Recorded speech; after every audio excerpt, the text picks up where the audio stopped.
एक दिन एक बंदर नदी के किनारे बैठा हुआ धूप का मजा ले रहा था।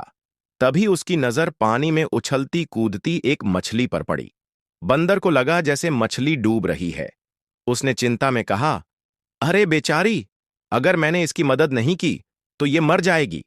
वो फौरन पेड़ से उतरा, पानी में छलांग लगाई और बड़ी मशक्कत से मछली को पकड़कर पेड़ की एक डाल पर रख दिया। मछली पानी के बिना तड़पती रही और कुछ ही पलों में उसकी जान चली गई।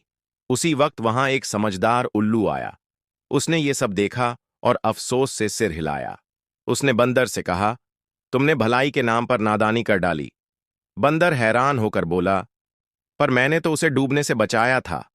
उल्लू ने गंभीरता से जवाब दिया, सच्ची भलाई वही होती है जो सामने वाले की जरूरत, प्रकृति और हालात को समझकर की जाए, न कि सिर्फ अपनी सोच के हिसाब से। अगर ये वीडियो आपको अच्छा लगा हो तो चैनल को लाइक और सब्सक्राइब करना न भूलें।